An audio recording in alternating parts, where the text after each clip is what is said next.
Hello everyone, इस video में हम टॉपिक पढ़ने वाले हैं परसेंटेज, जो आपके सारे कॉम्पिटिशन्स में, सारे कॉम्पिटिटिव एग्ज़ाम्स में आपका हेल्पफुल रहता है ये वाला टॉपिक। तो परसेंटेज आप सभी को पता है, इसको इस साइन के द्वारा डिनोट किया जाता है। ठीक है, जैसे अगर मैं कहूँ कि मान लो एक सपोज़ मैंने एक रैंडम कोई नंबर ले लिया, ऐसे 1600 रुपये, उसका मुझे 20% निकालना है, तो वो सिंपल सभी को आता होगा 20%। अब सबसे पहली बात, एक बेसिक पॉइंट है कि परसेंटेज का साइन को हटाने के लिए, रिमूव करने के लिए हम डिवाइड कर देते हैं 100 से, और अप्लाई करने के लिए मल्टीप्लाई कर देते हैं 100 से। ठीक है, अब देखो यहाँ पे परसेंटेज का साइन जब हम हटाएंगे यहाँ पर, तो डिवाइड कर देंगे 100 से नीचे। ठीक है, ऑफ की जगह आएगा मल्टीप्लाई एंड 1600 रुपये। ठीक, अब आप सिंपली इसको सॉल्व कर सकते हो। 25 जा 100 एंड इसको काट सकते हो।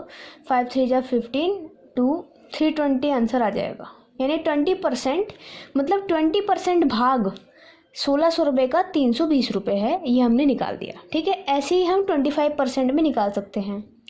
ठीक है, 25% ऑफ 1600, तो 25 4 जा 100 और ये 400। ठीक है, कई ये प्रैक्टिस करते करते हमको माइंड में भी करने की आदत हो जाती है।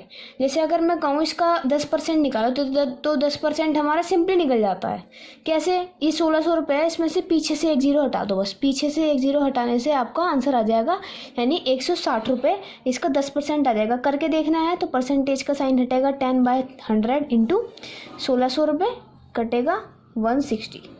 ठीक, ऐसे ही 10% जो होगा उसका हाफ होगा 5%।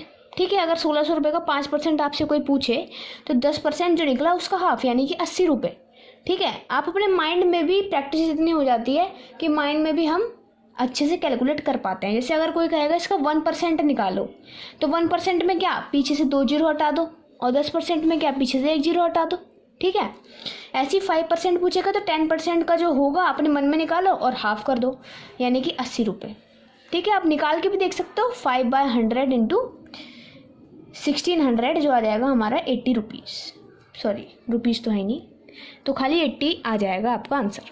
ठीक, अब एक इम्पॉर्टेंट रिजल्ट है, इसको याद रखना। ये प्रॉपर्टी है परसेंटेज की, x% of y equal y% of x। यहाँ पर x और y क्या है? ये कोई दो नंबर हैं। जैसे अगर मैं कहूँ कि आपको निकालना है 26% ऑफ 50, आप निकाल तो लोगे, लेकिन एक शॉर्टकट तरीके से निकालना, वो इस प्रॉपर्टी के थ्रू आपका हो जाएगा। जैसे 26% ऑफ 50, ठीक है, मान लो मैंने ये 26 को मान लिया x, 50 को मान लिया y, तो इसको हम लिख सकते हैं y% ऑफ x, यानी कि 50% ऑफ 26। अगर मैं इसे करूं तो इसको मैं हम ऐसे भी लिख सकते हैं 50% ऑफ 26। तो 26 का 50% यानी कि 26 का आधा। 50% का क्या मतलब होता है? हाफ। तो ये हो जाएगा 13। ठीक है, मतलब ये 26% ऑफ 50 हमेशा इक्वल होगा 50% of 26 by using this property. इससे भी 13 आंसर ही आएगा, निकाल के देख लो। 26% ऑफ 50 टू 13 आ रहा है 13 आंसर, और 50% ऑफ 26 का भी 13 आंसर है। तो यहाँ से ये प्रॉपर्टी वेरीफाई हो रही है, और इसको ध्यान रखना है, और इससे हमारी कैलकुलेशन कई बार बहुत आसान हो जाती है। ठीक, थोड़े क्वेश्चंस देख लेते हैं। तो अभी यहाँ पर सॉल्यूशन हो रखे हैं, लेकिन हम दोबारा इसमें करेंगे इस वीडियो में। आप यहाँ से क्वेश्चन देख लेना। पहला क्वेश्चन है, इफ़ 50% ऑफ P, ठीक है, equal 25% of Q, then P equal x% of Q। तो हमें निकालना है x। देखो, सबसे पहले इन सब क्वेश्चनों में क्या इस्तेमाल करना है? हमें गिवन का इस्तेमाल करना है। गिवन क्या है? 50% of P equal 25% of Q। ठीक है, सबसे पहले ये हमें गिवन है, तो इस गिवन का इस्तेमाल करेंगे हम। 50% ऑफ की जगह multiply into P, 25% of Q, काटेंगे 2 4, ये कट जाएगा। P इक्वल Q/2, यानी 2P इक्वल Q। ये एक रिजल्ट निकल जाता है इससे। ठीक है, अब वो कह रहा है P equal x% of Q। P equal x% of Q, ये भी गिवन है। तो गिवन जो है ना, उसका इस्तेमाल तो ज़रूरी होता है क्वेश्चन में। तो P इक्वल x, Q की जगह हम लिख देंगे 2P। ठीक है, ये हमने ऊपर निकाला था ना, वही हम लिख देंगे। ये पहला क्वेश्चन हम सॉल्व कर रहे हैं अपना। p से p हो जाएगा कैंसिल, तो यहाँ पे बचा 1, ठीक है। x ये 2x बाय 100 यानी कि 250 जा, यानी x इक्वल आ गया 50। x ही निकालना था और x ही आ गया। तो ऐसे ही आपको करना है, गिवन का इस्तेमाल करके ऐसा कोई रिजल्ट आएगा, उसको सेकंड जो भी दे रखा होगा उसमें सेकंड गिवन होगा या फिर कुछ और चीज़ गिवन होगी, उसमें आपको पुट करके ऐसे आप इसका आंसर निकाल सकते हो। ये बेसिक क्वेश्चन है। अगले क्वेश्चन पे बढ़ते हैं। अगले क्वेश्चन में वो कह रहा है, सेकेंड क्वेश्चन में 20% of p plus Q equal 50% of p minus Q. तो हमें p रेशो q निकालना है कि कितना होगा। तो सेकेंड क्वेश्चन देखेंगे, गिवन का इस्तेमाल हमेशा होगा। 20% को 20/100 लिख सकते हैं परसेंटेज का साइन हटाने के लिए, into p plus Q equal 50% of p minus Q, इसको भी ऐसे ही लिख दिया। तो हमें क्या निकालना है, हमें क्या निकालना है, p रेशो q। इसको हम क्या लिख सकते हैं, p बाई क्यू हमें निकालना है, ठीक। अब इस क्वेश्चन को सॉल्व करते हैं। देखो 25 जा 100, 52 जा 100, तो p प्लस क्यू अपॉन में 5 equal p minus Q upon में 2, ये बचा, ठीक। क्रॉस मल्टीप्लाई करेंगे, 2p plus 2q equal 5p minus 5q। p वालों को एक साथ ले लो, q वालों को एक साथ ले लो, 7q इक्वल 3p, ये प्लस का वहाँ जाके माइनस का। तो p बाय q इक्वल हो जाएगा 7/3, यानी यही हमें निकालना था। p रेशो q कितना हो गया, 7/3। तो ऐसे हो गए हमारा आंसर, 7/3 हमारा आंसर है। थर्ड क्वेश्चन देखते हैं। थर्ड क्वेश्चन है वो कह रहा है, if 40% of a plus B equal 60% of a minus B. तो हमें निकालना है ये पर्टिकुलर थिंग। तो हम इसे लिख लेते हैं, ठीक है। दे रखा है 40% of a plus B equal 60% of a minus B. तो हमें टू फाइंड क्या करना है, निकालना क्या है हमें, 2a माइनस 3b अपॉन में a प्लस बी। वो कितना होगा ये हमें निकालना है थर्ड क्वेश्चन में, ठीक। ये हमारा क्वेश्चन है। तो इसको हम सबसे पहले गिवन का इस्तेमाल करेंगे। 40 अपॉन में 100 into a plus B equal 60 upon में 100 इंटू a माइनस बी, ठीक है। 100 से 100 कट गया, 0 से 0 कैंसिल, 2 2 जा 2 3 जा, बचा क्या, 2 into a plus B equal 3 into a minus B. Cross multiply कर, वो अंदर मल्टीप्लाई करना है, 2a plus 2b equal 3a minus 3b। b वालों को एक साथ ले लेना है, a वालों को एक साथ ले लेना है, 5b इक्वल a। एक रिजल्ट आता हुआ, ठीक, ये आ गया। अब जो फाइंड करना है उसी में ये पुट कर देंगे। फाइंड क्या करना है, 2a माइनस 3b अपॉन में a प्लस बी। तो a की वैल्यू b की फॉर्मेट में हमने निकाल ली, तो a की हमारे वेरिएबल में कन्वर्ट हो गया। 2 इंटू a की जगह रख देंगे 5b माइनस 3b, a की जगह 5b plus b, 10b minus 3b upon में 6b, 7b अपॉन में 6b, b से b cancel, 7/6 is our required answer. जो हमारी इसकी बोल रहा था वो इसकी रेशो क्या हो जाएगी, 7/6, यानी 7/6। ओके, होपफुली आपको ये क्वेश्चन समझ में आ रहे होंगे। Question number 4। क्वेश्चन नंबर 4 में वो कह रहा है, if x is 20% less than y।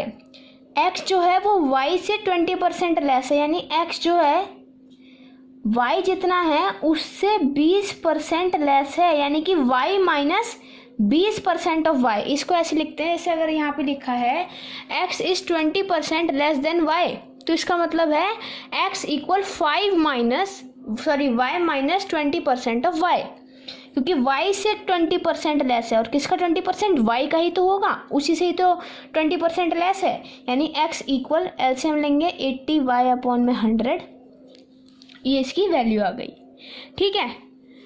x equal 80y upon 100। अब वो पूछ रहा है किसकी वैल्यू निकालनी है, y माइनस एक्स अपॉन में y।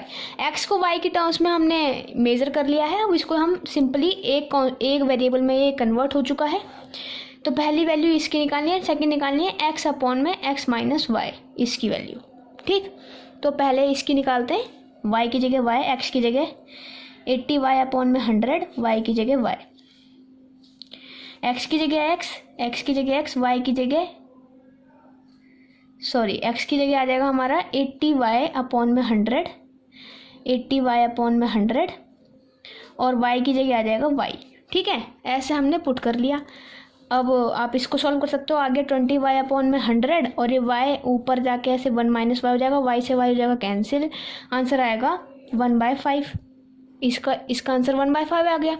इसका देख लेते हैं 80y/100 माइनस 20y/100, 100 से 100 कैंसिल हो गया, y से y कैंसिल हो गया, 4, लेकिन आ गया माइनस का 4। तो ये दोनों इसके हो गए आंसर। ये यूनिक क्वेश्चन था थोड़ी, क्योंकि इसमें यही बताना इम्पॉर्टेंट था। आगे वाले क्वेश्चन पे बढ़ते हैं। 5th क्वेश्चन में वो कह रहा है if 8% of x equal 4% of y। तो गिवन का हमेशा इस्तेमाल होता है, वो आप सभी को पता है, ठीक है। क्या कह रहा है, 8% of x equal 4% of y, ठीक है। तो 100 से 100 कैंसिल हो गया, 4 से 8 2 जा, यानी 2x इक्वल y। ये एक रिजल्ट आया। अब पूछ रहा है then 20% of x equal to, 20% of x कितना होगा, यानी 1/5 ऑफ x, x/5 कितना होगा। ऑप्शन में वो कह रहा है 10% of y, 16% of y, 40% of y, 80%, 30%। तो देखते हैं ये y की टर्म्स में आएगा, x की जो परसेंटेज होगी वो y की टर्म्स में आ रही है। अब x/5 आ रही है, तो x/5 कितना होगा। x की जगह अगर मैं y की वैल्यू रख दूं तो x को हम रिप्रेजेंट कर सकते हैं, x को हम यहाँ पर रिप्रेजेंट कर सकते हैं y/2 से, 2 वहाँ पे जाके डिवाइड का, x की जगह हम लिख सकते हैं y/2/5, ठीक। और ये हो जाएगा y/10, ठीक है। y/10 का मतलब क्या होगा, 10% ऑफ y, क्योंकि 10% ऑफ y को जब हम सॉल्व कर रहे हैं तो क्या आ रहा है, वो y/10 ही आ रहा है। तो आंसर हो जाएगा हमारा A, 10% of y। Let's move to the next question. 6th question में वो कह रहा है 0.08% ऑफ 0.008% ऑफ 8। ऑफ की जगह आपको मल्टीप्लाई लगाना है। सिंपली 0.08 को जब हम करेंगे तो 0.08 की 2 जीरोज आएंगी एंड परसेंटेज हटाने की 2 जीरो अलग से आएंगी, ठीक है। और 0.008 का हमारा 0.008 है उसकी 3 जीरो अलग से आएंगी, और एक परसेंटेज हटाने की 100 2 जीरो अलग से आएंगी, और इंटू 8 1/9, ठीक है। अब यह है 8 × 8 × 8 यानी 8 की क्यूब, और नीचे हमारी 9 जीरोस हो गए यानी 10⁻9 हो गया, और कि इसकी होल पावर क्या है 1/9, ठीक है।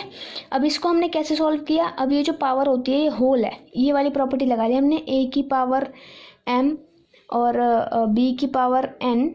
अगर इसकी कोई पावर है, मान लो x है, ठीक है, तो वो हमारा क्या हो जाती है a की पावर mx और b की पावर nx, ऐसे हो जाती है, ठीक है। तो ऐसे ही हमने यहाँ पर ये प्रॉपर्टी का इस्तेमाल कर लिया है। तो हमने ये ऐसे करके लिख ली 3 × 1/9, ठीक है। तो ये हो जाएगा 1/3, और 9 × 1/9 ये हो जाएगा 1 कट ही गया, यानी खाली 10 आ गया। 8 की पावर 1/3, 8 को हम लिख सकते हैं 2 की क्यूब इंटू 1/3, ठीक है। तो ये पावर से पावर कैंसिल हो गया, क्या आ गया 2/10, और 2/10 क्या होता है 0.2। तो ऐसे ही हमारा क्वेश्चन हो गया। क्वेश्चन नंबर 7 अच्छा क्वेश्चन है, कह रहा है what percent of a day is 30 minutes, ठीक है। मतलब दिन का कितना प्रतिशत 30 मिनट देता है। दिन में कितने घंटे होते हैं, सबसे पहले ये बात आनी चाहिए। दिन में होते हैं 24 घंटे, तो 24 घंटों का कितना प्रतिशत x% मान ली 30 मिनट यानी कि आधा घंटा देता है। आधा क्यों लिखा, क्योंकि घंटे में ही मैं डीलिंग यहाँ पर हो रही है, 24 घंटे हैं ये। अगर हम यहाँ पर 30 लिखते तो मेरे को ये 24 घंटों को मिनट्स में कन्वर्ट करना पड़ता, ताकि जो यूनिट्स हैं वो सेम रहें, ठीक है।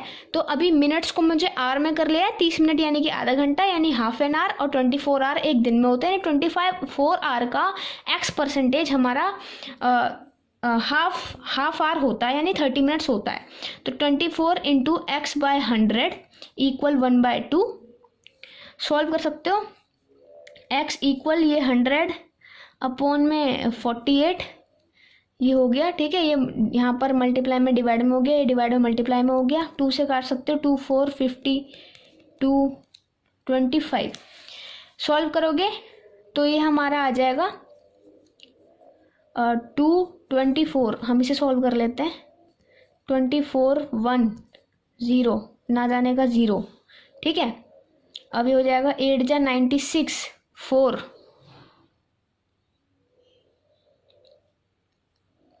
0 3 जा, तो 2.083 इसका आंसर आ रहा है, तो B will be the correct answer. ठीक है, क्वेश्चन नंबर 7 अब हम देखते हैं। लास्ट है क्वेश्चन इस वीडियो का, और यहाँ पे लेक्चर में हम पूरे बेसिक इंट्रोडक्शन हमने पढ़ा इसका, और 8 क्वेश्चंस हमने करे। ठीक है, लास्ट क्वेश्चन कह रहा है difference of two numbers is 15% of their sum. मान लो वो दो नंबर ए और बी हैं, तो उन दोनों का डिफरेंस जो है वो उनके सम का 15% है, यानी 15% ऑफ देयर सम। ये ऐसे कह रहा है, वो मैंने मैथमेटिकल रिप्रेजेंटेशन कर लिया उसकी। अब इसको अब कह रहे हैं the ratio of larger to the smaller, यानी अब लार्जर और स्मॉलर तो हमने माने नहीं, तो लार्जर को ए ले लेंगे और स्मॉलर को बी, यानी ए रेशियो बी हमें निकालना है। ठीक, सॉल्व कर देंगे, आसानी से हो जाएगा। 5 3 जा 5 20 जा, तो 20a minus 20b equal 3a plus 3b, ए वालों को एक साथ 17a 23b 17 रेशो 23 इक्वल हो गया b रेशो a, यानी a रेशो b इसका रेसिप्रोकल हो जाएगा 23 रेशो 17, यानी a हमारा करेक्ट आंसर हो गया। यहाँ पे हमारी वीडियो कंप्लीट होती है, ये लेक्चर कंप्लीट होता है, एंड होपफुली आपको ये समझ में आया होगा। आपको अच्छा लगा तो अपने फ्रेंड्स में ज़रूर शेयर करना है वीडियो।